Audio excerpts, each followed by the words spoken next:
Tokyo Olympic में boxer Satish Kumar का दबदबा कायम है। राउंड ऑफ 16 में सतीश कुमार जीत गए हैं। क्वार्टर फाइनल में पहुंच गए हैं सतीश कुमार यादव। जमैका के बोरन रिकार्डो को उन्होंने हरा दिया है और अब क्वार्टर फाइनल में सतीश कुमार यादव पहुंच गए हैं। यानी उम्मीदें अब सतीश कुमार यादव से भारत की बढ़ चुकी हैं। बुलंदशहर के हैं सतीश कुमार यादव। 4-1 से उन्होंने अपने प्रतिद्वंदी को धूल चटा दी है। जमैका के बोरन रिकार्डो को धूल चटाकर क्वार्टर फाइनल में दाखिल हो गए हैं सतीश यादव। राउंड ऑफ 16 में सतीश कुमार ने जीत हासिल की है। तो ये बड़ी खबर इस वक्त आपको बता रहे हैं टोक्यो ओलंपिक से। ये बड़ी खबर, ये खुशखबरी भारत के लिए आ रही है। सतीश कुमार यादव जो बुलंदशहर के सपूत हैं, उन्होंने क्वार्टर फाइनल में अपनी जगह बना ली है। क्वार्टर फाइनल में दाखिल हो गए हैं सतीश कुमार। अपने प्रतिद्वंदी को धूल चटाकर क्वार्टर फाइनल में दाखिल हो चुके हैं। राउंड ऑफ 16 में सतीश कुमार का दबदबा कायम रहा। सतीश कुमार जीते और क्वार्टर फाइनल में पहुंच गए।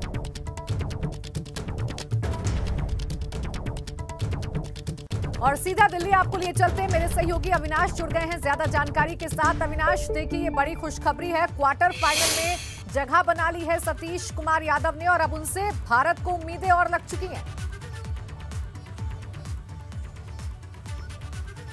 जी बिल्कुल, अगर बात करें प्राची तो जिस तरीके से भारत का आज का दिन रहा है ओलंपिक में वो काफ़ी जो है संतोषजनक रहा है। क्योंकि अगर बात करें तो अर्जेंटीना को 3-1 से भारतीय हॉकी टीम ने हराया है। इसके साथ साथ पीवी सिंधु ने भी अगले राउंड में प्रवेश किया है। वहीं पर अगर बॉक्सर की बात करें तो 91 किलो भार वर्ग में पहली बार भारत का कोई खिलाड़ी अंतिम 8 में पहुंचा है और एक जीत दूर है सतीश कुमार जब वो भारत के लिए मेडल जीत सकते हैं। लेकिन उनका अगला मुकाबला उज्बेकिस्तान के पहलवान के साथ होगा जो कि नंबर 1 है और एशिया के भी नंबर 1 बॉक्सर कहे जाते हैं। हालांकि सतीश कुमार से उम्मीदें काफ़ी ज़्यादा है और भारत के 3 बॉक्सर अंतिम 8 में हैं। उनमें एमसी मैरी कॉम भी हैं और पूजा रानी भी हैं। तो उम्मीद है कि भारत इस प्रतियोगिता में भी कोई मेडल अर्जित करेगा। क्योंकि अभी तक जो भारत का खाता है वो केवल 1 रजत पदक के साथ खुला है, जहां पे मीराबाई चानू ने भारोत्तोलन में ये पदक जीता है। उसके बाद भारत का परफॉर्मेंस सभी खेलों में काफ़ी निराशाजनक रहा है। लेकिन आज के दिन ओलंपिक में भारत के लिए काफ़ी अच्छा रहा है। 3 खिलाड़ी उसके बेहतर प्रदर्शन करने में कामयाब रहे हैं। भारतीय हॉकी टीम जहां अर्जेंटीना को 3-1 से हराई, वहीं पर अगर बात करें तो पीवी सिंधु नेक्स्ट राउंड में पहुंची हैं और सतीश कुमार ने भी इतिहास रचते हुए 91 किलो भार वर्ग में पहली बार भारत की तरफ से खेलते हुए बॉक्सिंग में 8वें जो अंतिम 8 स्थान है उसमें जगह बनाया है। अगर वो उज्बेकिस्तान के खिलाड़ी को हराने में कामयाब होते हैं तो जाहिर तौर से बात है कि भारत के लिए मेडल भी पक्का होगा और उम्मीदें काफ़ी ज़्यादा बढ़ जाएगी। क्योंकि अगर अब वर्ल्ड नंबर 1 बॉक्सर को हराते हैं तो जाहिर तौर से बात है कि ये उम्मीद होती है कि अब भारत के लिए गोल्ड जीता जा सकता है। तो ऐसी उम्मीदें सतीश कुमार के साथ हो रही है क्योंकि यूपी के बुलंदशहर से रहने वाले हैं और ओलंपिक में भाग लेने के लिए गए हैं। तो सभी लोग उनके लिए दुआ कर रहे हैं कि अंतिम 8 में भी वो जीत दर्ज करें और सेमीफाइनल में प्रवेश करें। अविनाश हमारे साथ इस वक्त हमारे साथ सतीश यादव के भाई जितेंद्र जुड़ गए हैं फोन लाइन पर। बहुत स्वागत है जितेंद्र जी आपको और बधाई भी। सतीश देश का नाम रोशन कर रहे हैं और अब उम्मीदें देश से उनको लग चुकी है। कैसा महसूस कर रहे हैं? जी धन्यवाद देना चाहूंगा मैं सभी के लिए। जी कैसा लग रहा है जितेंद्र जी आपको? हमें बहुत अच्छा लग रहा है कि हमारा भैया देश के लिए मेडल जीत कर लाए और हमें अपने भाई पर बहुत गर्व है और अपने देश का नाम रोशन करे। हमारे गांव में भी सभी बच्चा और जो भी बुजुर्ग लोग हैं सभी के मुंह पर बस भैया का ही नाम है कि हमारे भैया जो जीत के लाए मेडल लेकर आए। आपने तो जितेंद्र जी तैयारी करते हुए देखा होगा, पसीने बहाते हुए देखा होगा सतीश को। आप क्या कहेंगे उस जीत की तैयारी को लेकर? कितनी मेहनत की है इस मुकाम तक पहुंचने के लिए सतीश ने?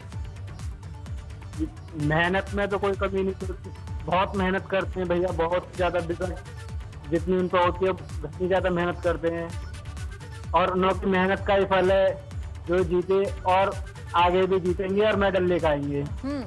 जितेंद्र जी, तो क्या उम्मीद लगा रहा है बुलंदशहर और आपका पूरा गांव, ये पूरा देश आपके भाई से? आपको क्या उम्मीद है? क्या गोल्ड इस बार पक्का है? जी मुझे तो पूरी उम्मीद है कि भैया इस बार गोल्ड मेडल जरूर जीत कर लाएंगे। आपसे ये भी जानना चाहूंगी, जब सतीश गए थे ओलंपिक खेलने के लिए तो क्या कुछ कहकर गए थे, क्या वादा करके गए थे अपने परिवार से, अपने गांव से, अपने शहर से? जो वादा करके गए थे कि इस बार जरूर ओलंपिक में मेडल लेकर आना है मुझे जी और अपने देश का अपना नाम रोशन करना है। और हमारे यहाँ पे तो हमारे बुजुर्ग हैं जो जिनके मंदिर बने हुए हैं, बाबा देवीदास, लाला जय सिंह, बस उनकी जिनकी पूजा करते हैं हम जी। और अद्भुतों की पूजा कर रहे हैं, बस उनके पे विश्वास है हमें और वो उनका भैया का साथ जरूर देंगे और हमारे भैया इस बार मेडल जरूर लेकर आएंगे। जी बिल्कुल। देखिए आप जितेंद्र जी, अगर आप बताएं सतीश के बारे में कुछ, किस तरीके से उनका स्वभाव रहा है, किस तरीके से उनका जुनून रहा है बॉक्सिंग को लेकर, अपने खेल को लेकर, उसके बारे में हमारे दर्शकों को कुछ बताएं। ये ऐसा है, बॉक्सिंग तो भैया ने जब आर्मी ज्वाइन करी थी तो आर्मी में ही बॉक्सिंग का गेम तो आर्मी में लिया था जी। और उससे पहले तो भैया यहाँ पे कुश्ती और कबड्डी का शौक था, भैया कुश्ती और कबड्डी खेला करते थे। उसमें भी जो बहुत अच्छा खेलते थे, सभी बुलाते थे भैया को, उन्हों को ले चल रहे हैं भाई, वो बहुत अच्छा खेलते हैं, उसको लेके चलेंगे जरूर। बिल्कुल, यानी बचपन से ही शौक रहा है और अब उम्मीदें हैं सतीश से पूरे देश को। बहुत शुक्रिया आपका जितेंद्र, हमारे साथ जुड़ने के लिए, हमसे बातचीत करने के लिए और बताने के लिए कि कितनी मेहनत सतीश ने पदक जीतने के लिए की है, जिसके वो करीब अब पहुंच चुके हैं। अविनाश मेरे सहयोगी लगातार बने हुए हैं। अविनाश, अगर कहा जाए तो आज का दिन भारत के लिहाज से काफी अच्छा रहा है, क्योंकि मीराबाई चानू के बाद से लगातार भारत इंतजार कर रहा था कि कब उसके खिलाड़ी बेहतर प्रदर्शन करें और पदक के थोड़ा तो नजदीक भारतीय खिलाड़ी पहुंच पाए। जी बिल्कुल, अगर बात करें तो उम्मीदें भी काफ़ी ज़्यादा है, क्योंकि 2008 में विजेंद्र कुमार ने बीजिंग ओलंपिक में बॉक्सिंग के लिए कांस्य पदक जीता था।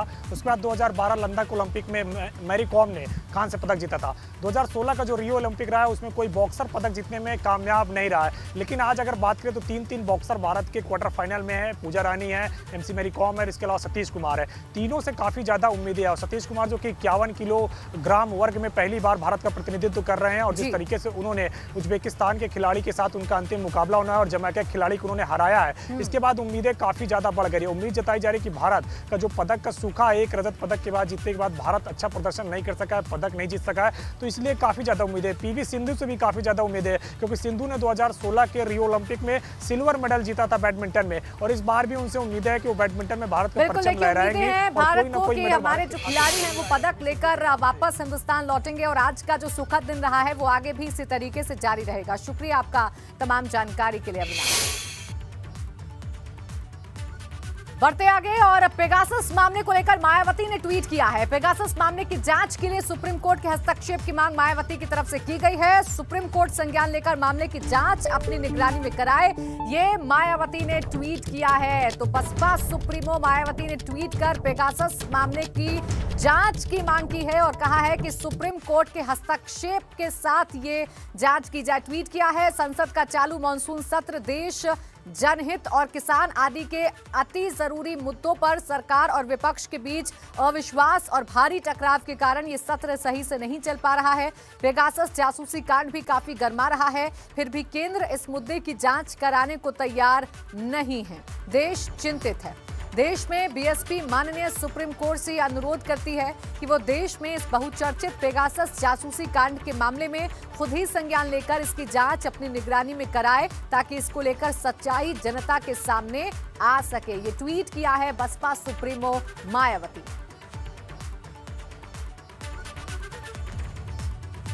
और बागपत दौरे पर सीएम योगी रवाना हो गए हैं। थोड़ी ही देर में वो रवाना होंगे दिल्ली के सफदरगंज से। एयरपोर्ट से वो उड़ान भरने वाले हैं। बागपत में सीएम जिला अस्पताल का निरीक्षण करेंगे, बीजेपी कार्यकर्ताओं के साथ बैठक भी करेंगे। किसी भी गांव का निरीक्षण कर सकते हैं मुख्यमंत्री। सांसद सत्यपाल सिंह भी सीएम के साथ मौजूद रहेंगे। तो अब से कुछ ही देर में दिल्ली के सफदरजंग एयरपोर्ट से निकलेंगे बागपत के लिए मुख्यमंत्री योगी आदित्यनाथ। आज वो बागपत का दौरा करेंगे और उम्मीद ये जताई जा रही है कि किसी भी गांव का औचक निरीक्षण मुख्यमंत्री कर सकते हैं। इस दौरान बागपत के सांसद सत्यपाल सिंह भी मौजूद रहेंगे मुख्यमंत्री के साथ। आपको ये जानकारी दे दें कि दिल्ली में मंथन चल रहा है और सबसे पहले पश्चिमी उत्तर प्रदेश के जो सांसद थे उनके साथ मंथन किया गया आगामी 2022 के चुनाव को लेकर, और उसी बैठक का हिस्सा मुख्यमंत्री योगी आदित्यनाथ भी बने थे। उस बैठक के बाद अब तुरंत पश्चिमी उत्तर प्रदेश के दौरे पर है मुख्यमंत्री योगी आदित्यनाथ और अब से कुछ ही देर बाद सीएम सफदरगंज एयरपोर्ट से बागपत के लिए रवाना हो जाएंगे।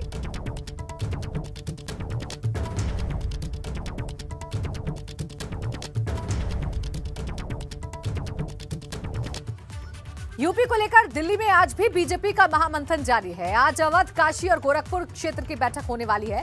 बीजेपी की इस बैठक में 44 सांसद हिस्सा लेने वाले हैं। सीएम योगी भी इस बैठक में शामिल होंगे। पहले दिन 39 सांसदों के साथ बैठक हुई थी और अब पूर्वांचल, अवध और काशी की जो बैठक है वो अब से कुछ ही देर बाद यानी आज वो बैठक होने वाली है। बीजेपी की इस बैठक में 44 सांसद हिस्सा लेंगे। मुख्यमंत्री योगी आदित्यनाथ भी इस बैठक का हिस्सा होंगे। कल 39 सांसदों के साथ मंथन किया गया था और इस मंथन का सीधा अगर मतलब निकाला जाए तो यही है कि आगामी 2022 के चुनाव को देखते हुए क्या जिम्मेदारी सांसदों को सौंपी जाएगी, अपने लोकसभा क्षेत्र में किस तरीके की उनकी भूमिका होगी ताकि ज्यादा से ज्यादा सीटें भाजपा अपने कब्जे में 2022 में कर सके। तो आज 44 सांसद इस बैठक का हिस्सा होंगे, मंथन किया जाएगा। पहले दिन बैठक में क्या हुआ ये हम आपको बता रहे हैं। वैक्सीनेशन तेज करने को कहा गया, राशन की दुकान में जाकर किस तरीके से काम हो रहा है ये देखने को कहा गया, बूथ के कार्यकर्ताओं को जोड़ने के लिए भी निर्देशित सांसदों को किया गया, सांसदों को अपने इलाके में यात्रा करने को भी कहा गया। जेपी नड्डा ने कहा कि सांसद ज्यादा से ज्यादा अपने इलाकों में सक्रिय हो जाएं और आशीर्वाद यात्रा निकालने को भी सांसदों को कहा गया है। वहीं आगरा से सांसद एसपी सिंह बघेल से इस बैठक को लेकर एबीपी गंगा ने खास बातचीत की। क्या कुछ कहा उन्होंने ये आप भी सुनिए। चूंकि विधानसभा चुनाव है, 39 सांसदों को बुलाया गया था तो चुनाव को लेकर ही बात हुई होगी। किन योजनाओं के साथ आप जमीन पर जाएंगे, कार्यकर्ताओं से संवाद करेंगे और क्या कुछ संदेश देंगे? राज्य सरकार और केंद्र सरकार की योजनाओं को अंतिम व्यक्ति तक मिले भी, उसको जानकारी भी और उसको लाभ भी हो। लाभार्थियों को बताया जाए कि आप इसकी पात्रता रखते हैं। लोगों को बैंक तक जाना होगा, लोगों को पीटीएस दुकान तक जाना होगा, विधवा विकलांग वृद्धावस्था पेंशन के लिए जिला समाज कल्याण अधिकारी तक जाना होगा, तो उज्ज्वला के लिए गैस एजेंसी तक जाना होगा, तो सौभाग्य के लिए एक्सीएन से मिलना होगा। उसमें संगठन के लोग सहयोग करेंगे जिससे केंद्र और राज्य सरकार की लोक कल्याणकारी योजना अंतिम व्यक्ति तक पहुँचे। एक आखिरी सवाल है, जीत के लिए क्या मूल मंत्र दिया गया है आप लोगों के यहाँ से? माननीय प्रधानमंत्री जी की लोक कल्याणकारी योजना, राज्य की लोक कल्याणकारी योजना, बूथ अध्यक्ष से लेकर राष्ट्रीय अध्यक्ष तक की परिश्रम की पराकाष्ठा से जो पसीना बहेगा उससे कमल खिलेगा। शुक्रिया, हमसे बातचीत करेंगे। तो यह केंद्रीय कानून राज्य मंत्री जिनका कहना है कि यहाँ पे जो बातचीत हुई है उसमें ये साफ तौर पे कहा गया है कि बूथ लेवल से लेकर और जो राष्ट्रीय लेवल तक के तमाम सारे कार्यकर्ता हैं उनको एकजुट किया जाए और सभी को चुनाव में लेकर जाया जाए जिससे कि विधानसभा सुनिश्चित हो सके। कृष्ण वीरपाल के साथ अविनाश तिवारी, एबीपी गंगा। वहीं पहले दिन हुई बैठक को लेकर मेरठ के सांसद राजेंद्र अग्रवाल ने एबीपी गंगा से एक्सक्लूसिव बातचीत में क्या कुछ कहा, आइए ये भी आपको सुनवाते हैं। भारतीय जनता पार्टी की बैठक समाप्त हुई। हमारे साथ बातचीत के लिए मौजूद है मेरठ से सांसद राजेंद्र अग्रवाल जी। सर, क्या कुछ बैठक में रहा, क्या आप लोगों को कार्य सौंपे गए हैं? नहीं, देखिए, भारतीय जनता पार्टी 12 महीने काम करने वाली पार्टी है। अब उत्तर प्रदेश का चुनाव है तो स्वाभाविक रूप से चुनाव को लेकर के ही जो हमारे विभिन्न कार्यक्रम हैं उनके संबंध में चर्चा हुई है। बूथ स्तर तक पार्टी के जो कार्यकर्ता उनसे संपर्क हो, जो हमारे कार्यक्रम है केंद्र सरकार के, प्रदेश सरकार के योजनाएं हैं वो आम जन तक पहुँचे, जनता के बीच में रहें। अभी पिछला 1-1.5 साल तो सेवा ही संगठन के रूप में पार्टी सेवा के काम में लगी ही थी। अब देखा जाए तो उसके साथ अब ये चुनाव का जो काम है उसमें सब लोग लगेंगे, तो चुनाव तक के कार्यक्रम धीरे धीरे आते रहेंगे और हम सब लोग उसमें लगे रहेंगे। अभी फिलहाल किस कार्यक्रम पर जोर दिया गया कि इस कार्यक्रम को जाके सांसदों को करना है? नहीं, ऐसा कोई विशेष ऐसा कोई एक कार्यक्रम नहीं है, पूरी चेन है कार्यक्रमों की, तो उन सब के विषय में चर्चा होगी, वो सब बताया जाएगा। एक आखिरी सवाल है, क्या आप लोग से आपके क्षेत्र के विधानसभा क्षेत्र के बारे में भी जानकारी ली गई या आप लोग के संसदीय क्षेत्र का फीडबैक लिया गया? नहीं, ऐसा कुछ नहीं, उसकी कोई वो भी नहीं थी। देखिए, फीडबैक तो पार्टी के पास हमेशा रहता है, हम लोग सक्रिय भी रहते हैं, पर एक मोटिवेशन होता है। राष्ट्रीय अध्यक्ष जी आए, मुख्यमंत्री जी आए, प्रदेश अध्यक्ष जी आए, उन विषयों को उन्होंने कहा।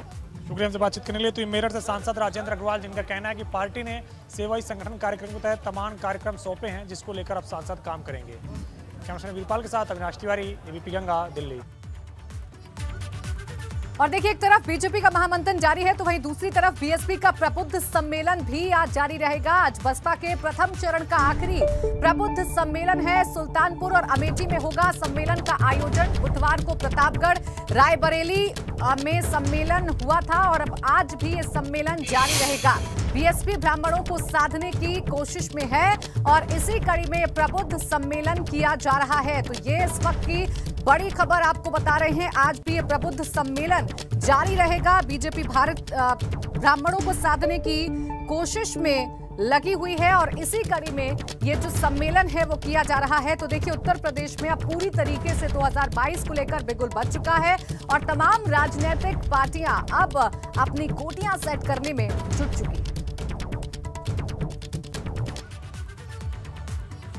गाजियाबाद विकास प्राधिकरण ने बिना कंप्लीशन सर्टिफिकेट के इंजीनियर और मैनेजमेंट इंस्टीट्यूट चला रहे 29 कॉलेजों को नोटिस जारी किया है। इन कॉलेजों को चेतावनी दी गई है कि अगर उन्होंने 15 दिन के अंदर कंप्लीशन सर्टिफिकेट आवेदन नहीं दिए तो उनके खिलाफ सीलिंग की कार्रवाई की जाएगी। वहीं 29 कॉलेजों में स्वास्थ्य एवं परिवार कल्याण मंत्रालय राज्य मंत्री अतुल गर्ग का कॉलेज काइट भी शामिल है, जिन कॉलेजों को नोटिस जारी किए गए हैं। उनमें 10 कॉलेज तो ऐसे हैं जिन्होंने प्राधिकरण से नक्शा तक पास नहीं कराया है और वो जीडीए से बिना अनुमति के ही छात्र छात्राओं के भविष्य से खिलवाड़ कर रहे हैं। मोदीनगर क्षेत्र में सबसे पहले ये समस्या थी कि वहाँ पर विकास शुल्क बहुत ज़्यादा था और तुलनात्मक रूप से जो नगर निगम एरियाज़ हैं यहाँ 3314 रुपये के शुल्क के बराबर ही वहाँ पे शुल्क था, जिसको शासन ने घटाकर 1200 रुपये कर दिया है। और इस वित्तीय वर्ष में 1250 रुपये के हिसाब से हम लोगों ने ये प्रयास किया कि ज़्यादातर जो शैक्षणिक तकनीकी संस्थाएँ हैं, बारात घर हैं, बैंकेट हॉल्स हैं, उनको प्रारंभिक तौर पर देते हुए सबको नोटिस जारी करें और उनसे प्रयास करें कि वो लोग ज़्यादा से ज़्यादा संख्या में शमन की कार्रवाई हमारे यहाँ से करा लें। आगरा में बारिश के चलते प्राथमिक स्वास्थ्य केंद्र परिसर में पानी भर गया, जिससे स्वास्थ्य केंद्र तालाब जैसा दिखने लगा। केंद्र पर जल निकासी की कोई व्यवस्था नहीं है। स्वास्थ्य केंद्र परिसर में जल भराव की स्थिति से अनजान पहुंचने वाले मरीज एवं तीमारदार सहित स्वास्थ्य कर्मियों को परेशानी झेलनी पड़ रही है। स्वास्थ्य केंद्र पर ज्यादातर इलाज को गर्भवती महिलाएं पहुंचती हैं। ऐसे में जल भराव से हादसे का डर बना रहता है। बावजूद इसके लोग भरे हुए पानी से गुजरने को मजबूर हैं। तो आप तस्वीरें देख लीजिए और इन तस्वीरों को देखकर आप खुद अंदाजा लगा लीजिए कि दावे करने वाली नगर पालिका के दावों में कितना दम है। लगातार हो रही बारिश के बीच आगरा में यमुना और चंबल नदी उफान पर है। हालांकि खतरे के निशान से अभी भी जलस्तर नीचे है, लेकिन जलस्तर से लगातार बढ़ोतरी हो रही है और ऐसे में नदियों के किनारे हलचल काफी बढ़ गई है और नदियों का वास्तविक स्वरूप देखने को मिल रहा है। प्रशासनिक अधिकारी और राजस्व सिंचाई विभाग की टीम लगातार लोगों को सतर्क रहने का आगाह कर रही है। वहीं हथनी कुंड बैराज, ओखला बैराज से पानी छोड़े जाने के बाद प्रति घंटे जलस्तर में बढ़ोतरी हो रही है। लगातार हो रही बारिश की वजह से आगरा में भी दोनों नदियां उफान पर हैं। यमुना नदी का भी वाटर लेवल लगातार बढ़ रहा है, तो आगरा के देहात इलाके से होकर गुजरने वाली चंबल नदी का भी वाटर लेवल लगातार बढ़ रहा है। इस समय मैं आगरा के रामबाग इलाके में मौजूद हूँ, कबीर घाट से कहते हैं। आप देख सकते हैं कि यहाँ सिंचाई विभाग ने बाकायदा अपना मीटर बनाया हुआ है। जो लो फ्लड लेवल का जो निशान है 149 मीटर, उससे यमुना नदी अभी फिलहाल थोड़ा नीचे बह रही है, लेकिन जिस रफ्तार से पानी बढ़ रहा है उससे इस बात को लेकर सहज अंदाज़ा लगाया जा सकता है कि आज शाम तक लो फ्लड लेवल के करीब यमुना नदी का जो जलस्तर है वो पहुंच सकता है। हालांकि यहाँ अभी कोई सुरक्षा के इंतज़ाम नहीं है, लेकिन वाटर लेवल जैसे ही बढ़ेगा पुलिसकर्मियों की तैनाती कर दी जाएगी, ऐसा आगरा एसएसपी ने कहा है। कुल मिला के कहा जाए यमुना नदी का वाटर लेवल लगातार बढ़ रहा है, तो वहीं 122 मीटर के करीब चंबल नदी का भी वाटर लेवल पहुंच गया है। लगातार वहां भी काफ़ी तेज़ी से चंबल नदी उफान पर है और ऐसे में जो प्रशासन है, राजस्व विभाग है, सिंचाई विभाग है, जॉइंट कोऑर्डिनेशन के साथ काम